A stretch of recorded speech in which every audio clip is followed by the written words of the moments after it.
ఏమన్నాయి? స్త్రీలేమో పిండి పిసుకుతున్నారట, పిల్లలేమో పుల్లలాడుతున్నారట, పెద్దోళ్ళు ఆ పుల్లలు తెచ్చిన పుల్లలు ఏం చేస్తున్నారట? రాజు పెడుతున్నారట, అతికెడుతున్నారట. మంటలు వేసారండి వీళ్ళు కూడా, వేసారు. దేవుని స్తోత్ర.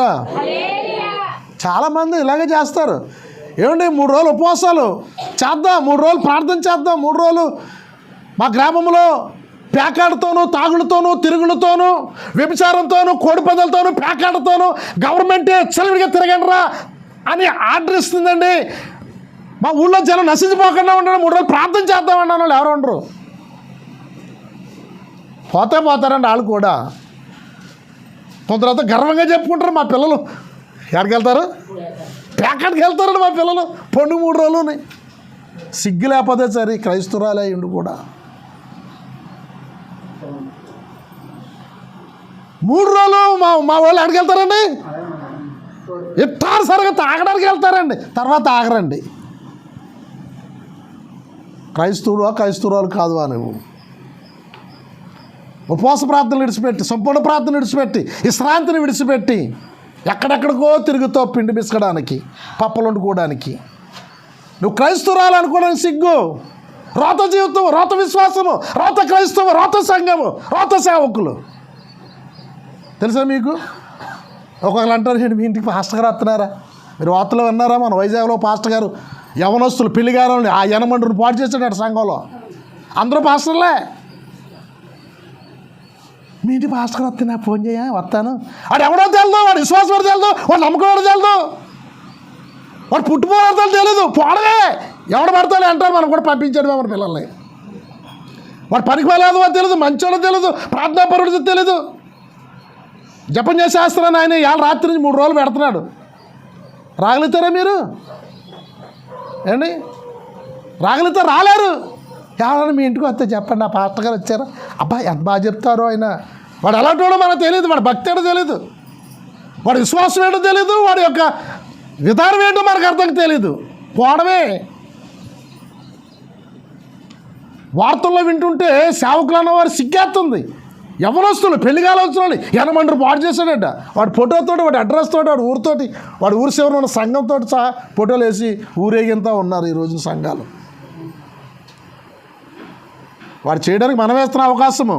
మనం తిరంగాక, మనకు విశ్వాసం లేక, మనకు నమ్మకం లేక, మనకు ప్రార్థన లేక, పరిశుద్ధమైన సహవాసం మనకు లేక మన పరిగెడుతాం కాబట్టి వాడు చేస్తాడు. ఎంత చేయడు? చిన్నప్పటి నుంచి నీ గురించి తెలిసిన నీ సేవకుడిని విడిచిపెడుతున్నాం, మనము విడిచిపెడుతున్నాం. దూరం కూడా ఉన్నవన్నా కదా మనం పరిగెడుతున్నాం. అక్కడ చెప్తున్నాడు తెలుసా, 17వ అధ్యాయంలో 17వ వచనంలో, పిల్లలు పుల్లలాడుతున్నారు. పుల్లలారడానికి వెళ్తారే, నువ్వు మన ఇదినే కదా వేస్తున్నారు. మన పిల్లలు మనం పంపుతున్నాం పుల్లలారడానికి, మనం నిప్పెట్టడానికి వెళ్తున్నాం. ఇంకా దుర్మార్గం ఏంటో తెలుసా, ఒక ఆడు సమర్పించుకుని మా కొట్టు పక్కనే గ్యాస్ అయిపోతుందని నీళ్ళు ఎట్టుకెళ్ళి ఆ భోగిమంటలో పెట్టుకుంటుంది. విశ్వాసరాలు ఏంటట, 5 రూపాయలు గ్యాస్ మిగిలేస్తుందని వేస్ట్గా పోతుంది మంట. ఈవిడ కూడా గుడి గట్టుకెళ్ళేసి అక్కడ పెట్టేస్తుంది స్నానం చేయడానికి. చచ్చికెళ్ళాలి, ఆదివారం చచ్చికెళ్ళాలి కదమ్మా. స్నానం చేసి వెన్నీళ్ళు కావాలొద్దా? శీతకాలం ఎన్ని లోసుకుంటారు పోసుకరా. ఎక్కడట? దేవుని స్తోత్రం. పనికిమ రోత క్రైస్తవ్యం, రోత విశ్వాసము, రోత జీవితము, రోత సంఘము. నేను చెప్తాను, పట్టుదల లేదు, పౌరుషం లేదు. చిన్నదానికి పెద్దదానికి అబద్ధం, పెద్దదానికి సత్యములో ఉన్నామని చెప్పుకుంటాం, సత్యమే మా జీవితం అని చెప్పుకుంటాం. క్రైస్తవం అంటే తెలుసా, ప్రాణం పోయినా సరే క్రైస్తవులుగా రుజువుపరుచుకునేదే క్రైస్తవులు. అందుకని వాళ్ళు హతసాక్షులుగా చచ్చిపోయారు అపోస్తులు. మనకలాగా పండుగ వస్తే పారిపోవడము, ఏ పని లేకపోతే చర్చిలోకి వచ్చేయడం కాదు. ఎప్పుడు ఎల్లకాలము ఒకే రీతిగా ఆరాధిస్తూ ఉన్నాడు దానియేలు. ఎక్కడ? తన ఇంటి దగ్గర యెరూషలేముతో కిటికీలు తీసి అని ఎప్పుడు అలా ప్రార్థన చేసుకునేవాడు. నా ఊరు ఇటపక్క ఉండేది, నా ఊరు ఇటపక్క ఉంటుంది, నా దేశం ఇటపక్క ఉంటుంది అని ఆ మూలగా కిటికీలు తలుపులు తీసి ఆ దేవునికి ప్రార్థన చేసుకుంటున్నాడు. అలాగా ఎప్పుడు కూడా శాసనము, మరణశిక్ష శాసనంలో కూడా అదే ప్రార్థన మానలేదైనా. అంత దుర్మార్గం అండి. క్రైస్తవులుగా ఉండకుండా పిండి పిసుకు కూడా పప్పలను కూడా పెట్టండి అంటున్నాడు ఆయన. నువ్వు మంటల చుట్టూ తిరగడం పెట్టండి. వాళ్ళకి ఇష్టం కూడా వాళ్ళు తెచ్చుకుంటారు, వాళ్ళు వేసుకుంటారు, వాళ్ళ ఇష్టం అది. వీళ్ళు కరైన క్రైస్తవులా, దేవునికి ఇష్టమైన ప్రజలా అంటే కాదు, నాకు రోషం వస్తుంది వాళ్ళ పట్ల అంటున్నాడు ఆయన. ఏమండి యెషయా గ్రంథంలో చూస్తే ఏమంటారు తెలుసా? నేను పిలిచిన వాడు ఎవరు? నా మంజురువులు అడిగి పెట్టమన్నాడు ఎవరు? నా మంజురువును తొక్కమన్నవారు ఎవరు? నేను అసలు వచ్చామంటే తొక్కామంటే పరిశుద్ధంగా ఉంటామని తీర్మానం చేసుకునే రాగలగాలి. ఒక 100 మంది పోగేసుకుంటే దీని మీద వచ్చే డబ్బులతో బతికే జీవితం కాదు నాది క్రైస్తవ్యం. ఖచ్చితంగా ఉండగలుగుతామని తీర్మానం చేసుకుని వస్తేనే క్రైస్తవ్యంలోనికి. దేవుని స్తోత్ర. ఎందుకంటే ప్రియమైన వాళ్ళరా, క్రైస్తవ్యం మీద వ్యాపారం చేస్తే మాత్రం దేవుడు సహించడు. క్రైస్తవం మీద ఆ యొక్క క్రైస్తవమే అనుకుంటూ జీవిస్తే మాత్రము మనల్ని కూడా ఒప్పుకోవడానికి ఖచ్చితంగా మనం జీవించగలగాలి, ఖచ్చితంగా మనం బ్రతకగలగాలి, ఖచ్చితమైన విశ్వాసంలో మనం కొనసాగగలగాలి. దేవుని స్తోత్ర. హల్లెలూయా. ఇంకా ముందుకు చదువుదాం 18వ వచనం కాడి నుంచి. వారు కోపము పుట్టించినట్లు ఏం చేస్తున్నారట? కోపము పుట్టించినట్లు వారు. ఇది 1 సంవత్సరం 2 సంవత్సరాలు లేదు. యెరూషలేములో దేవత ఆకాశరాణి అన్నది. సొలొమోన్ వచ్చాడు, సొలొమోన్ తర్వాత ఇంకా వచ్చారు. ఇంకా ఎందుకంటే కొంత జనం అటేపు ఆ బ్యాచ్లో ఉన్నారు విశ్వాసులకు కొంత బ్యాచ్ ఆ తీయడం కుదరదు అంటున్నారు. ఊరుకుండలా లేరు, తిత్తే చాలా కాలం అక్కడే ఉండిపోయింది పాపం ఆవిడ. దేవుని స్తోత్రం. ఏం చేస్తున్నారట? చదవండి, కింద చదవండి. ఎవరికంటే అండి? దేవతలకు. మనకేమవుతుంది సారా? ఇక్కడ రండి అంటే ఉపవాసం ఉండాలి. ఇంక పిండి వంట ఏమవుతుంది? ఉన్న వంట ఊడిపోయింది, రోజు వండుకున్న వంట ఊడిపోయింది. దేవుని సన్నిధిలోకి రండి, 3 రోజులు ఉపవాసం ఉండండి, ప్రార్థన చేయండి, ఇంకేమవుతుంది? ఊపు ఉల్లాసమే. అక్కడికి వెళ్తే పిండి వంటలు, పూటకో రకం వంట, పూటకో రకం పప్పలు, చక్కగా పిండి వంటలు వండుకుంటాం. ఏమండి మన పిల్లలను మన యొక్క పురుషులు మనం కూడా సాయంత్రం ఎక్కడ దిక్కునికి మంచి బట్టలు కట్టుకుని ప్రయాణం చేస్తూ ఉంటాం. మరి సంఘానికి కొత్త అలా కుదురుతుందా? అలాంటి భక్తి ఉండదు కదా. కింద చదువుతాం ఇంకా.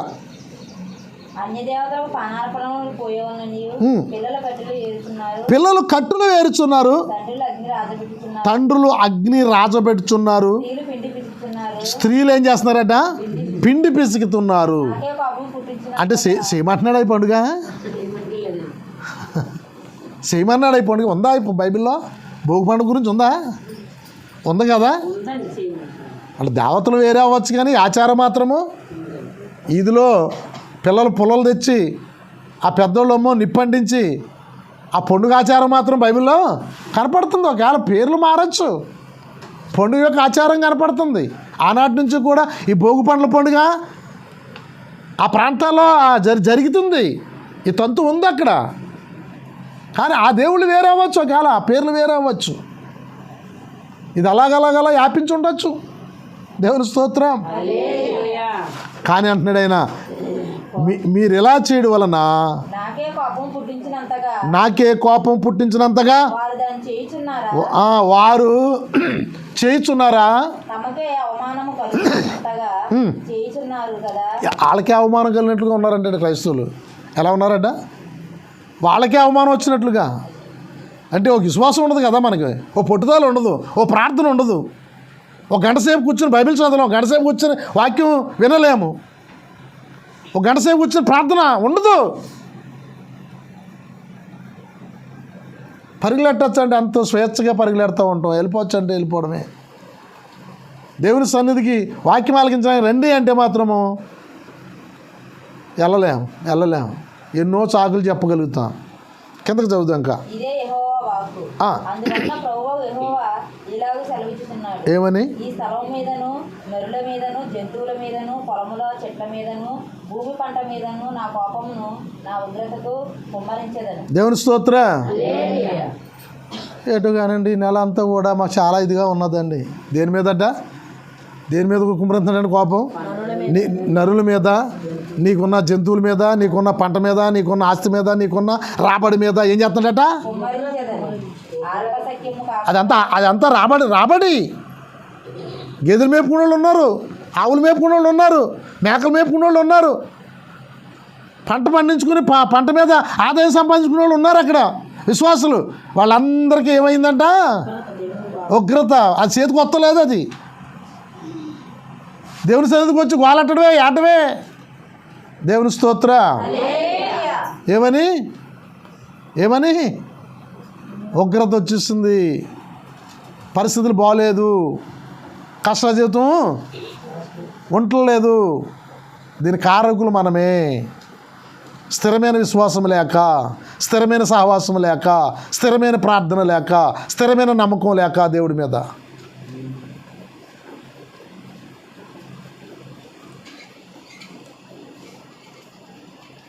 మన శారం చెప్తుంటే సిగ్గేసింది నాకు. మీరు అలాగే అంటున్నారు కానీ మా కోళ్ళగా చాలామంది వస్తున్నారు మీ సంఘంలోంచి ఇక్కడ ఆలకించడానికి. పేర్లు ఎడితే మరి మీలో సగం మంది రేపు ఆదివారం రారు ఇక్కడికి. చాలామంది ఇక్కడికి వాడు ఏంటో తెలిసాడు, ఎవడో తెలిసాడు, ఇల్లు ఏంటో తెలుసా, వాడు ఎలాంటివాడో తెలుసా, ఆడు చెప్పి విశ్వాసం ఏంటో తెలుసా. మీరు ఎప్పుడైనా వాళ్ళ సొంత ఇంటికి వెళ్ళారా? ఆడు పిల్లం ఏడో, ఆడు కూతురు ఏడో, ఆడు కొడుకేడో ఎవరో తెలుసా మీకు? ఫోన్ చేయ వస్తే అంత బాగా చెప్తున్నా. లోతైన అనుభవం. ఏంటి లోతైన అనుభవం? లోతుగా అప్పుడే పడిచేస్తాడు ఇంకా లోతుగా. ఈరోజు ఆమెకి ప్రార్థన ఉందా, విశ్వాసం ఉందా, సంఘం ఉందా, ఆరాధన ఉందా? తాడిపెత్తులోనే ఉంటుంది ఆమె. ఏమండి ఇక్కడే ఉంటుంది, ఆదివారాలు ఇక్కడే ఉంటుంది. ఆరాధన ఉందా ఆవిడికి? అక్కలొద్దు, ఎలా అక్కలొద్దు అన్నారు మాస్టర్ గారు. ఎక్కడికి? చర్చికి ఎలా అక్కలొద్దు. ఎవరు పోతారండి? సాతాన్ని ఎవరు పోవటం చూస్తుంది? విశ్వాసంలో ఉన్న వారిని పాడు చేయడానికి చూస్తుంది. యేసుప్రభువారు ఏం చేస్తున్నారు? ఆయన నలగొట్టబడి, హింసింపబడి, నిందింపబడి, మరణించి, సమాధి నుంచి పైకి లేచి మనలను ధనవంతులుగా చేయడానికి, మనలను సాతాను చేతిలోంచి విడిపించడానికి ఆయన ఎన్నో శ్రమలు పడితే మళ్ళీ మనం వెళ్ళి సాతాను చేతిలోకి వెళ్తున్నాం. మనం సాతాను చేతిలోకి వెళ్తున్నాం. దేవుని స్తోత్ర. ఆవిడ అంటుంటే సిగ్గేసింది నాకు. మా రూతమని అంటారు కానీ చాలామంది వస్తున్నారండి ఇక్కడికి. ఆ పాస్టర్ గారు వచ్చి ఉండాలి. లోరీ గారు అన్నాను, ఏమో మీకు తెలిస్తే నేను కూడా వస్తాను, నేను కూడా పరలోకం వెళ్ళాలి కదా. మరి సంఘస్థులు అందరూ మరి ఆయన వాక్యాలకి పరలోకం పోతుంటే మరి నేను వెళ్ళొద్దా పరలోకం? నాకు వద్దా పరలోకం? నేనేనా యేసుప్రభునా డైరెక్టర్గా నేనే మార్గం చెప్పడానికి? అమ్మ మరి నాకు కూడా పరలోకం కావాలి కదా. కొంచెం ఆ పాస్టర్ వచ్చి నాకు చెప్తే నేను కూడా ఆయన మాటలు ఆలకించి నేను కూడా పరలోకం వెళ్ళిపోతాం కదా. దేవుని స్తోత్రం. మీరు అన్నకాడి నుంచి ఎందుకని ఆయన వచ్చినట్టుకు లేదండి, జారలేదండి అన్నారు. ఆమె వెళ్ళలేండి అంటే వాళ్ళ 9 గంటకి వెళ్ళినప్పుడు అంట చూస్తుంటుందట ఆ పాస్టర్ గారు రావడం. అదేని వెళ్ళండి, వద్దంటలేదు. లోతైన అనుభవం ఆలకించండి. వాళ్ళ విశ్వాసం ఏంటి, వాళ్ళ పరిస్థితి ఏంటి, వాడి భక్తి ఏంటి. నేను ఎంతోమందిని పిలిచినప్పుడు కూడా అంటాను, అందరితో ప్రార్థన చేయించుకోకండి. వాడు దెయ్యాలతో వచ్చాడో దేవుడితో వచ్చాడో నాకు తెలియదు. అంతే కదా. ఏదో చూస్తాం, ఎక్కడో ఆలకింతాం, వాక్యం బాగా చెప్పాడని పిలుస్తాం, అంతవరకే వాడి గురించి మాకు తెలుసున్నది. నేను వేసాంగానికి వెళ్ళి అంతే కదా. బాగా చెప్పారా పాస్టర్ గారు పలానా దిక్కున నన్ను పిలుస్తారు. నా ప్రార్థన ఏంటో, నా విశ్వాసం ఏంటో, నా నమ్మకం ఏంటో అక్కడ ఉన్న స్థానికంగా పాస్టర్ గారికి ఏం తెలుసా? నాతోడేం జీవించాడు ఆయన? ఎక్కడో మీటింగ్లో ఎక్కడో లేకపోతే ప్రార్థనలో చూస్తాడు, వింటాడు, పిలుస్తారు అంతే. అలా వచ్చిన వాళ్ళే మన దగ్గరికి ఎవరు వచ్చినా. అంతేగాని పరిపూర్ణంగా తెలియదు వాళ్ళ గురించి, వాళ్ళ వ్యక్తిగత జీవితం తెలియదు. ఎవరో తెలుస్తుంది మీ గురించి, నాకు తెలుస్తుంది నా గురించి, మీకు తెలుస్తుంది. కొన్ని సంవత్సరాలుగా ఇక్కడ పడి ఉన్నాం కాబట్టి. దేవుని స్తోత్ర. హల్లెలూయా. చెప్తున్నాడు. ఆయనకి చాలా కోపం వచ్చిందట ఆనాడు. ఇశ్రాయేలీలందరినీ కూడా వారికి గుడ్డి సాకిరీ చేస్తుండగా కూడా ఏమంటే పొద్దుత్మాను పనిచేసి కూడా వారికి సరైన భోజనం లేకుండా బానిసలుగా ఉన్న బానిస జనాన్ని తీసుకొచ్చి దున్నకుండా, నాటకుండా, తవ్వకుండా నుయ్యిలిచ్చి పాలు తేను ప్రవహించి భూమి ఇచ్చిన తర్వాత కొవ్వొచ్చాలకి ఆకాశరాణి దేవతకి ఏం చేస్తున్నారు? భోగుమంటలేసి పూజలు చేస్తున్నారంట ఇశ్రాయేలీలు. మన గురించి కాదు ఇది. దేవుని స్తోత్ర. ఎలాంటి వాళ్ళు ఎలాగున్నారు? వీళ్ళు అక్కడ తినలేదు, వీళ్ళకి కట్టుకునే వస్త్రాలే, వీళ్ళకి సరైన జీవితం లేదు. ఏడ్చారు అక్కడ. మాకు విడుదల లేదా యాకోబు దేవుడు, నువ్వు ఎక్కడున్నాడు? ఏడ్చారు. మోసేతో అంటాడు, వాళ్ళ మొర నా దగ్గరికి వచ్చింది, వాళ్ళ మొర నా దగ్గర చేరింది, వాళ్ళు ఏడ్చారయ్యా, అందుకే నిన్ను పంపుతున్నాను, వాళ్ళు ఏడుస్తున్నారయ్యా అంటాడు. నీ ప్రజలు ఏడుస్తున్నారు, నువ్వు జాలిపడవా? నేను జాలిపడ్డానని చెప్పాడు దేవుడు. వాళ్ళు విడుదల చేయాలని నీకు మనసు లేదా? అందులో నీ అక్క ఉంది, నీ చెల్లి ఉంది, నీ తమ్ముడు ఉన్నాడు, నీ తండ్రులు ఉన్నారు, నీ పెంతండ్రులు ఉన్నారు, నీ కుటుంబం అక్కడ ఉంది, నువ్వు అలా వదిలేస్తావా? వాళ్ళ ఏడుపు నాకు వినబడుతుంది అన్నాడు. ఏడ్చారు ఆ రోజున వాళ్ళందరూ కూడా. ఏడ్చిన వాళ్ళు తీసుకొచ్చి పాలు తేనె ప్రవహించి భూమి ఇచ్చి వాళ్ళు అప్పటికప్పటికి ఇంకా మన్నా కుర్తుండగానే వారి చేతికి పంటకు వచ్చిందట. అంత అద్భుతం చూడండి. మన్నా తింటుండగానే కొత్త పంటలు తిన్నారని రాయబడదు అక్కడ. దానిమ్మ పళ్ళు, ద్రాక్ష తీగలు, ద్రాక్షకాయలు, అంజూరపు పళ్ళు, మన్నా కుర్తాను ఉంది, పంట చేతికి వచ్చింది వాడికి. ఎంత అద్భుతం చూడండి. ఇలాంటి అద్భుత దేవుణ్ణి విడిచిపెట్టి వాళ్ళు ఏం చేస్తున్నారట? పిండి పిసుకుతున్నారట. ఆడవాళ్ళు పిల్లల్ని పంపించి పుల్లలు ఏరించారట. పెద్దవాళ్ళు వచ్చి భోగిమంటలు వేస్తున్నారట. కోపం వస్తుంది రాదా? నాకే కోపం వస్తుంది కదా. మీరు ఇచ్చే రూపాయి ఇంకోరికి ఎవరికైనా ఇచ్చేస్తారేమో అని. దేవుని స్తోత్రం. అవునా కాదు చెప్పండి? కాదు, ఒక విశ్వాసంలో ఉండాలి మనము. ప్రభు వచ్చే వరకు లేదా మనం చచ్చే వరకు ఒకే బండ మీద కట్టబడాలి, ఒకే విశ్వాసంలో ఎదగాలి, దేవుడు మనల్ని తీసుకెళ్ళే వరకు. అది సేవకుడిగా పోరాటము. దేవుని స్తోత్ర. దేవుడు అక్కడ చాలా ఇదిగా బాధపడుతున్నట్లుగా మనం చూస్తాం. కింద వచ్చిన చదువుదాం. దేవునికి యెహోవా ఎలాగో సెలవిచ్చుచున్నాడు, మీ దహన బలులను మీ బలులను కలిపి మాంసము భక్షించుడి. నేను ఐగుప్తు దేశంలో నుండి మీ పితరులను రక్షించిన దినమున దహన బలులను గూర్చి గాని బలులను గూర్చి గాని నేను వారితో చెప్పలేదు. అట్టి వాటిని గూర్చి నేను ఏ ఆజ్ఞ ఇయ్యలేదు. ఈ ఆజ్ఞ మాత్రమే నేను వారికి ఇచ్చి ఏదనగా నా మాటలు మీరు అంగీకరించిన ఎడల నేను మీకు దేవుడనే ఇందును, మీరు నాకు జనులే ఇందును. మీకు క్షేమం కలిగినట్లు నేను మీకు ఆజ్ఞాపించుచున్న మార్గం అంతటియందు మీరు నడుచుకున్నది.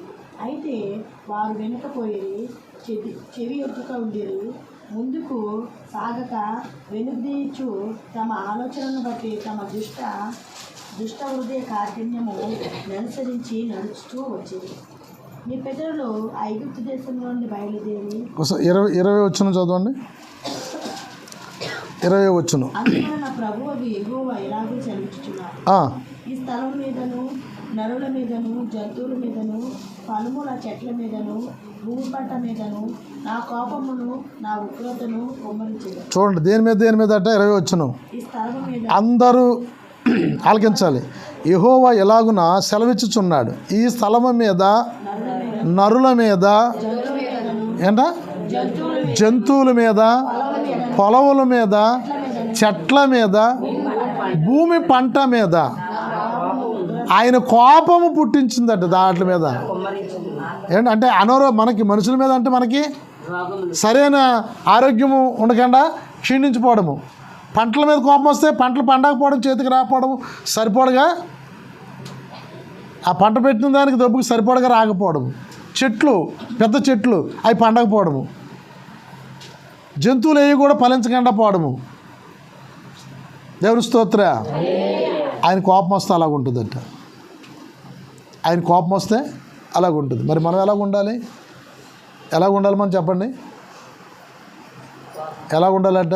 ఇర్మియా గ్రంథమే 9వ అధ్యాయంలో చెప్తాడు. మొదటి వచనంలో ఒక్కరికొకరు కలుసుకుని ఒక్కరికొకరు కూడుకుని రోధించాలట, అంగలార్చాలట. చదవండి ఒకసారి ఇర్మియా 9వ అధ్యాయము. నా జనులలో హతమైన వారిని గూర్చి నేను దీవారాత్రము కన్నీరు విడిచినట్లు నా తల జలమయము గాను నా కన్ను కన్నీళ్ల ఓటగాను ఉండును గాక. నా జనులందరూ వ్యభిచారులను రోగుల సమూహమునై ఉన్నారు.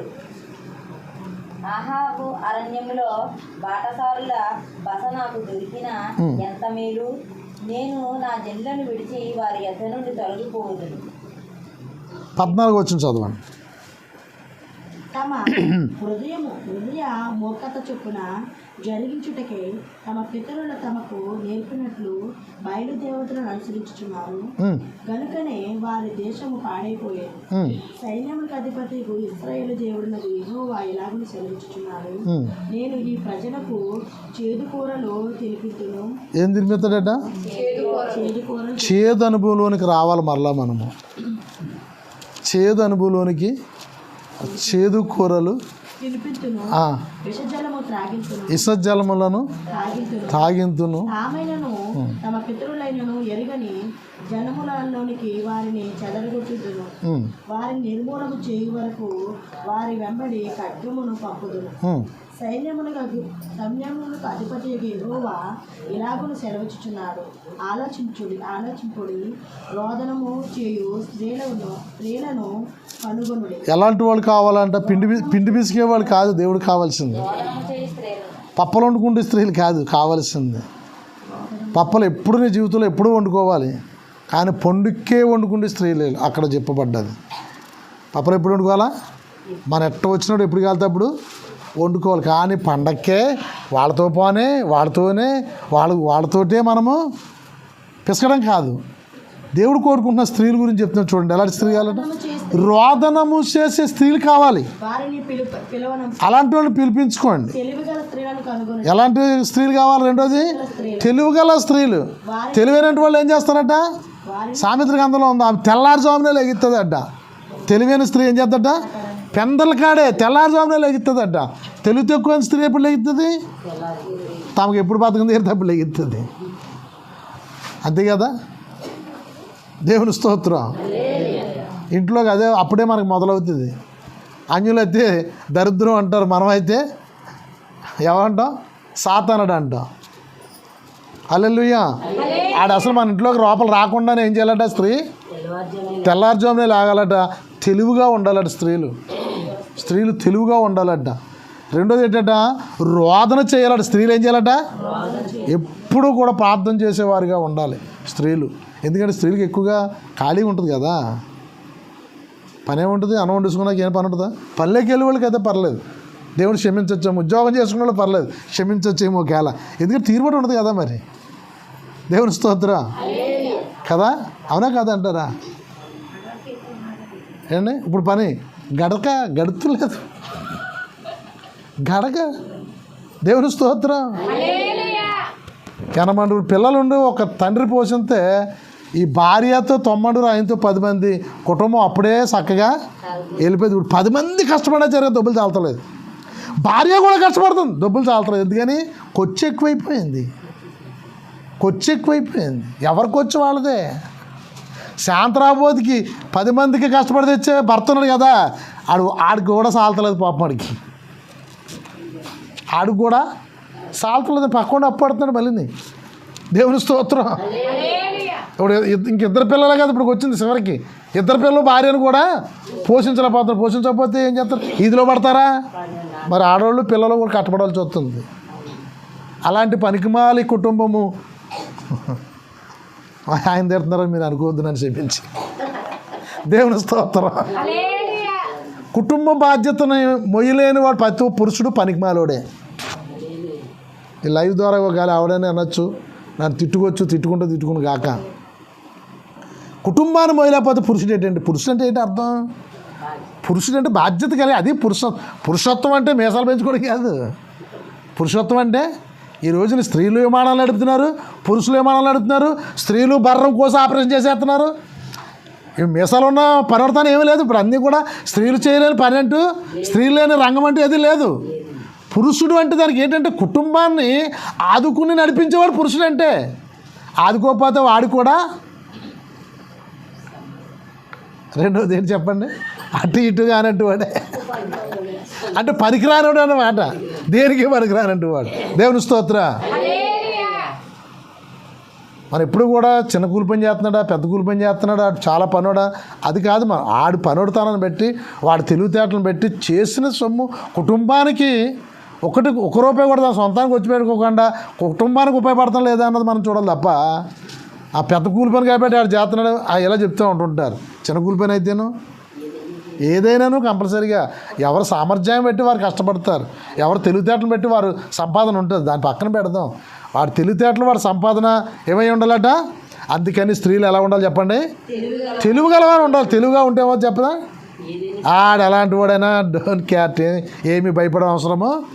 దేవునిలో తెలివైన స్త్రీలు ఉంటే దేవుడు నిన్ను ఎక్కడొచ్చో తెలుసా, ఎస్తేరి రాణిలాగా నేను ఒక మహారాణిగా చేయబోతున్నాడు ఆయన.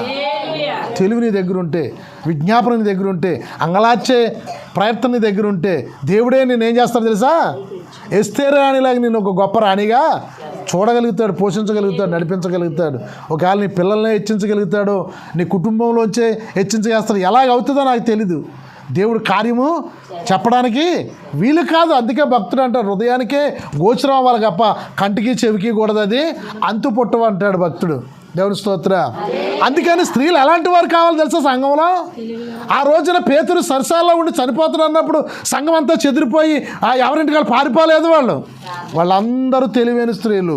బైబిల్ ప్రకారంగా ఏం చేస్తున్నారంటే వాళ్ళందరూ కూడా ఒక ఇంటి దగ్గర కూర్చొని, అమ్మ, అక్క, చెల్లి, పిన్ని, మనందరూ కూడా పేతురుని విడుదల పొందాలని మనం ప్రార్థన చేద్దాం. ఇంకెక్కడ విడుదల వస్తాడు? జైల్లో ఉన్నాడు, విడుదల చేస్తాడా? రేపు ఉరి తీసేస్తారా, నాకు విడుదల వస్తుందా? అసలు నమ్మకమేనా ఆ ప్రార్థన? దేవుడికి వెళ్తుందా ఆ ప్రార్థన? దేవుడు ఆలకించి ఊరి క్యాన్సిల్ అవుతుందా?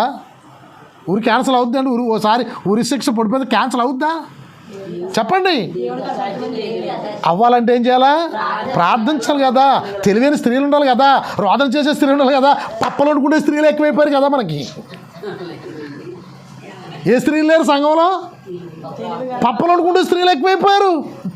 తెలివైన స్త్రీలు లేరు కదా, రోధించే స్త్రీలు లేరు కదా. సెలవత్తే చాలు పారిపోయే స్త్రీలే. వాళ్ళకి సంఘం అవసరం లేదు, ప్రార్థన అవసరం లేదు, విశ్రాంతి అవసరం లేదు, ఏదో అవసరం లేదు, తిరగడమే. అలాంటి స్త్రీలు వీళ్ళందరూ కూడా పప్పల బ్యాచ్. ఇదంతా కూడా దేవుడికి కావాల్సిన బ్యాచ్ కాదు. దేవుని స్తోత్ర. పాస్టర్ గారికి ఇవాళ నేను దొరికేయను అనుకోకండి. అందుకనే నేను ఇంకా రాకుండానే వీడియో చేయమ్మా, రానంటోళ్ళు కూడా వీడియోలో చూసుకుని ఆనందించాలి. దేవుని స్తోత్ర.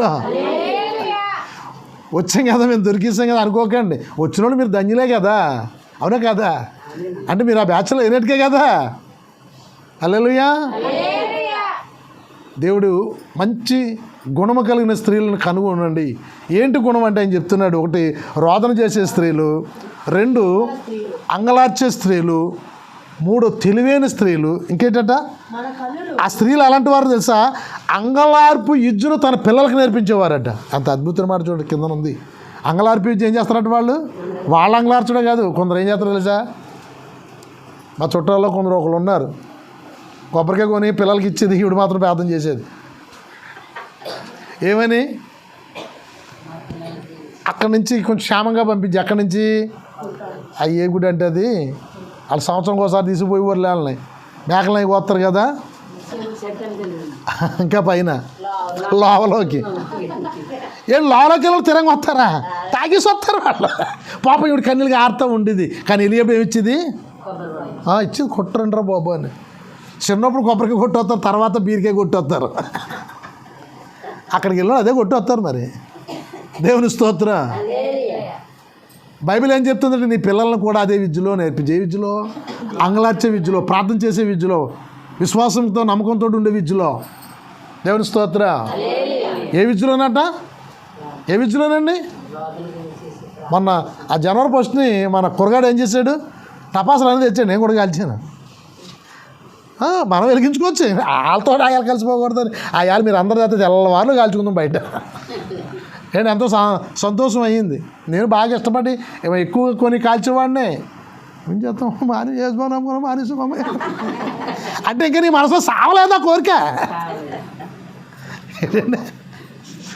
కొందరు అలాగే అంటారు, ఇవన్నీ చేసిందా ఏం చేస్తాం, ప్రభు నమ్ముకున్నాక మానేసాను ఇవన్నీ కూడా. అంటే ఇంకా కోరిక ఏమవ్వాలో చెప్పండి? సావలేదు. దేవుని స్తోత్రం. ఇదేటమ్మా ఇలాగ అయిపోయావు, ఏం చేయను బాబు, బోలా నాకలేసి ఉందని మరి ఇలా సమర్పించేసుకు అంటే ఏంటంటే కాస పాల సమర్పించుకుని అదే కదా యేసుప్రభు చెప్పిన నా మాట కాదు, మత్తయి సువార్త 5వ అధ్యాయంలో అని చెప్తాడు ఆయన. ఏదైనా నువ్వు మోహపు చూపుతో ఆలోచించినాడు, అది నువ్వు జరిగించినట్లే. వ్యభిచారం చేసినోడే తప్పు అనుకుంటున్నావేమో. పరాస్త్రీని వ్యభిచార చూపుతోటి మనసులో ఆలోచించి నిశ్చయించుకున్నప్పుడే నువ్వు అప్పుడే వ్యభిచారి అయిపోయి ఉంటాడు. అంత ఆశ్చర్యకరమైన మాట, ఎంత లోతైన మాట చూడండి. అక్కడ ఊహించుకుంటే చాలా వ్యభిచారం అంట కొత్త నిబంధన ఆచార ప్రకారంగా. పాత నిబంధనలో చేసి పట్టబడి దొరికి ఇద్దరు సాక్షులతోటి యాజకుల దగ్గర తెస్తే వాడు వ్యభిచారని రుజువు అవుతుంది. కానీ యేసుప్రభు అంటున్నాడు ఈ రుజువు ఎవరి సాక్ష్యాలు అవసరం లేదు. ఎవరికి?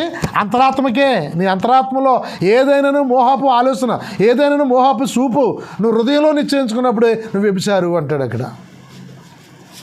అందుకనే మన సంఘంలో ఎలాంటి స్త్రీలు కావాలంట? తెలివి గల స్త్రీలు కావాలి. దేవుని స్తోత్ర.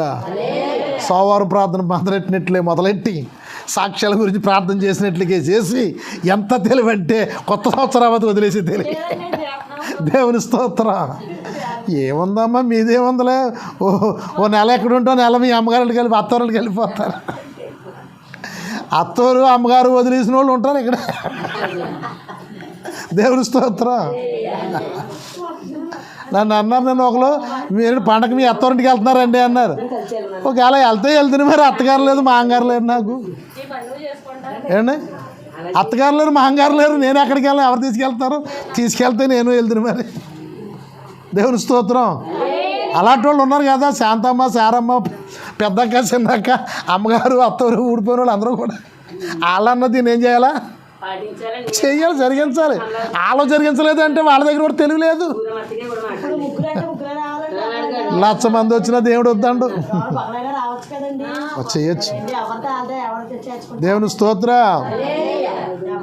చదువుతాం ఇక్కడ, ఇంకా చదువుతాం. 20 గ్రంథం చదువుతాం ముందుగా. చదవండి.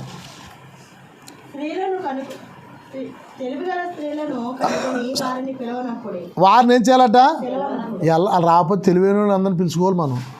తెలివైన వాళ్ళు అంటే ఏంటి తెలుసా అండి? ప్రార్థన చేస్తుండగా స్తోత్రం స్తోత్రం నిద్రపోయేవాడు కాదు తెలివి అండి. ప్రార్థన వచ్చి పక్కేసి పడుకోవడం కాదు తెలివి అంటే. చాలామందికి కొంచెం తెలివి ఉంటుంది. ఏంటి చెప్పండి? ఇంటికాడ నిద్ర రాదని బాబు, చర్చికి వెళ్ళిపోతే నిద్ర వచ్చేద్దని. వాళ్ళు మహా తెలివేనంటే వాళ్ళు. ఎందుకంటే ఇంక ఇక్కడ ఎవరు కాకేరాళ్ళే, ఇంటికి పడుకుంటే ఎవరో కాకేస్తారు, ఎవరు ఎక్కడుతూనే ఉంటారు. తెలియని వంటి వారు పిలవనంపండి. వాళ్ళు నిద్రవారు, పక్క ఉండాలని నిద్ర అనేవారు. అది తెలివైనట్టు స్త్రీలు అంటే. మన శుక్రవారం చూడండి, ఎవరు నిద్రపోలేదు.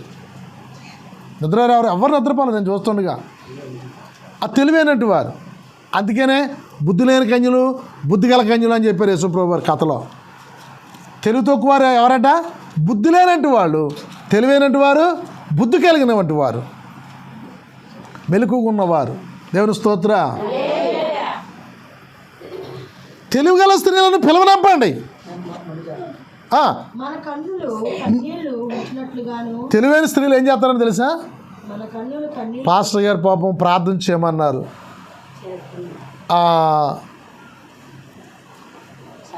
వరలక్ష్మి గారు ప్రార్థన చేయమన్నారు. ఈ వారం కూడా చెప్తున్నా, కుమార్తె ఏమో ప్రార్థన చేయమంది. అని ఏం చేస్తారట? ఆ బాధ తన బాధ కింద కన్నీళ్లు విడుచుతూ ప్రార్థించాలి. అక్కడ రాయబడుతుంది. తెలివైన స్త్రీలు ఏం చేస్తారంటే ఎలా ప్రార్థన చేస్తారట? తన కన్నులు కన్నీళ్లు విడిచినట్లుగా. ఎలా చేయాలి? ఎంత భారం కలిగి పాపం సంఘంలో సాక్ష్యం చెప్పారు వాళ్ళు అని ఆ బాధ నువ్వు అనిపించినట్లుగా కన్నీళ్లు నీకు రావాలి. అలాంటి స్త్రీలు కౌరింపించండి. దేవుని సన్నిధి పిలవనిపించండి. దేవుని సన్నిధిలో కన్నీళ్ళు కార్పించండి. అట్టి ప్రార్థన దేవుని సమూహానికి చేరిపోతుంది అంటున్నాడు ఆయన. అలాంటి స్త్రీ కావాలంట కన్నీళ్లు కార్చి, పరాయోళ్ళు కష్టము నా కష్టముగా భావించి, పరాయోళ్ళ యొక్క బాధ నా బాధ కింద భావించి, వాళ్ళ దుఃఖముతో ఆ విషయాన్ని ప్రార్థన చేస్తున్నప్పుడు పరిశుద్ధ దేవదూతలు వచ్చి ఆ ప్రార్థన పరమునకు చేరుతాయని బైబిల్ చెప్తా ఉంది.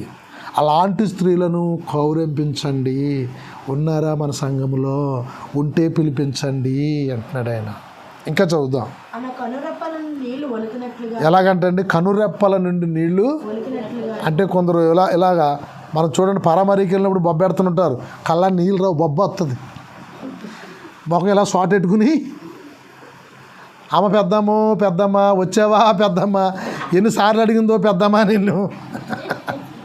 పెద్దమ్మకి ఆవిడకి అప్పుడు 3 నెలలు గొడవ వచ్చి మాట్లాడుకొని మానేసి బొబ్బ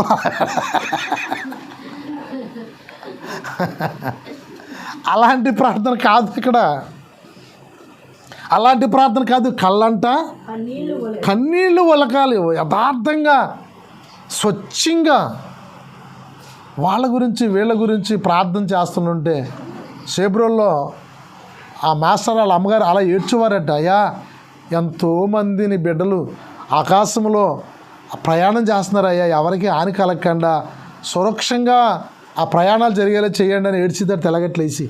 అసలు ఆకాశంలో ప్రయాణం చేసేవారికి ఈ ముసలిదానికి ఏమైనా సంబంధం ఉందా? ఏమైనా సంబంధం ఉందా? వాళ్ళ క్షేమం గురించి ఏడ్చేదట. వాళ్ళ పెద్ద అబ్బాయి అనుకుంటాడు, మా అమ్మకి ఏదో పొడైపోయిందిరా బాబు అనుకుంటాడు పాపం. ఆయన దేవుణ్ణి నమ్ముకోలేదు. వాళ్ళ బ్యాచ్ అలాంటిది, వాళ్ళ సుఖం వాళ్ళ యొక్క విధానమే వాళ్ళ మొక్కు వచ్చేస్తారు.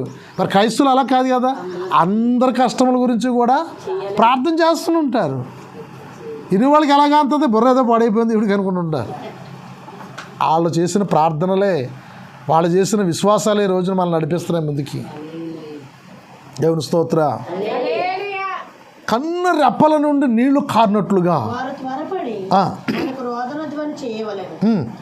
మనము వలసపోతిమే, సిగ్గు నొందితిమే, వారు మన నివాసములను పడగొట్టగా మనము దేశము విడవలసిన. ఎలాగొచ్చిందట? ఏ దేశాన్ని అయితే దేవుడు పాలు తేను ప్రవహించి దేశం ఇచ్చాడు, ఆ దేశాన్ని విడిచిపెట్టవలసి వచ్చింది. ఆ దేశాన్ని శత్రువులు వచ్చి స్వాధీనపరచుకోవాల్సి వచ్చింది. ఆ దేశాన్ని వదిలేసి వాళ్ళు మరొక దేశానికి వలసపోవాల్సి వచ్చింది. ఇశ్రాయేలీలు పోగా ప్రతి ప్రపంచ దేశంలోనికి వెళ్ళిపోయారు. మన దేశంలో కూడా మరి కొందరు యూదులు వచ్చేసారు ఆ కాలంలో. ఈ వాక్యం ద్వారాగా చెదరగొట్టబడ్డారు. దేవునికి ధిక్కరించి దేవుని ఆజ్ఞకు విడిచిపెట్టి ఆకాశరానికి భోగుమంటలేసి పూజలు చేసి జీవం గల దేవుడిని విడిచిపెడితే వాళ్ళందరూ చెదరగొట్టేశాడు దేవుడు. ఎట్లార కాలంలో లక్షల జనాంగాన్ని చంపేశాడు ఎట్లార అన్నవాడు. ఎన్నాలో కింద కదా, ఒక 60 సంవత్సరాల కిందట, 60-65 సంవత్సరాల కిందట ఎట్లారైనా రాజు పరిపాలించాడు. వాడు యూదులందరూ చంపేశాడు, వాళ్ళు ఉండకూడదని. చాలా ఘోరంగా అలా చెదిరిపోయారు యూదులందరూ, శపింపబడ్డారు. దేవుని మాట వినక, దేవుని ప్రజలు మనం దేవుని మాట వినాలి. ఎందుకు వినాలంటే మనం ఆయన రక్తంలో కడగబడ్డాం, మనం ఆయన సొత్తు అయ్యాం, అందుకని మనం వినాలి. ఈ లోకంలో ప్రజల గురించి ఆయన సంబంధం లేదు. ఎందుకంటే వాళ్ళందరినీ కూడా ఏం చేయాలో చెప్పండి, ఏర్పరచుకోలేదు. మంచి మాట అది, చాలా చక్కటి మాట. ఏర్పరచుకోలేదు, తన రక్తములో కడగబడలేదు. ఎవరైతే విశ్వాసముగా మనము నమ్మేమో మనం ఆయన రక్తంలో కడగబడ్డాము, ఏర్పరచబడ్డాము. ఆయన అంటున్నాడు, నా దత్తపుత్రులుగా మీరు స్వీకరించబడ్డారు. యోహాను సువార్త 1వ అధ్యాయము ఏం సెలవిస్తుందో సరి చూద్దాం. 8వ వచనం.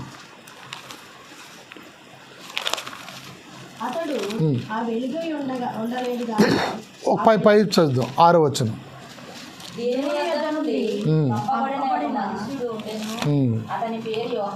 9వ వచనం చదవండి. నిజమైన వెలుగు ఉండెను. చూడండి, నిజమైన వెలుగు ఉంది, అది లోకంలోనికి వచ్చెను. ఏం చేస్తుందంటే ఆ వెలుగు, నిజమైన వెలుగు ఒకటి ఉంది పరలోకంలో, అది మనుషుగా యేసుక్రీస్తుగా భూమి మీదకి వచ్చింది. భూమి మీదకి వచ్చిన తర్వాత అది ఏం చేస్తుందంటే ప్రతి మనిషిని వెలిగిస్తుంది. దేవుని స్తోత్ర. నిజమైన వెలుగు ఏం చేస్తుంది చెప్పండి? ప్రతి మనిషిని వెలిగిస్తుంది. అది వెలిగిస్తుంది. ఇంక వెలిగింపబడ్డ తర్వాత వెనక్కి తీయడానికి కుదరదు. మనం వెలిగింపబడ్డాడు. మనం వెలుగుతున్న జ్యోతులు, మనము వెలిగింపబడ్డాము. ఇది ఆయన వెలిగించాడు మనలను. అందుకనే మనం ఆయన విశ్వాసంలో జీవించాలి. కానీ ఆయన అంటాడు, ఆయన స్వకీయుల వద్దకు వెళ్ళాను, ఆ వెలుగు వాళ్ళు నమ్మలేకపోయారు. తెలియలేదు వాళ్ళకి. మనం తెలుసుకున్నాం, ఆ వెలుగులో మనం నడవాలి, ఆ వెలుగు సంబంధులుగా మనం జీవించాలి, ఆ వెలుగు కొరకు మనం బ్రతకాలి. ఆ వెలుగు మనలోంచి ఎన్నడను కూడా తీసివేయడానికి వీలు లేకుండా దాన్ని కాపాడుకోవాలి. దేవుడు కొద్ది మాటలు దీవించును గాక. హల్లెలూయా. కట్టండి.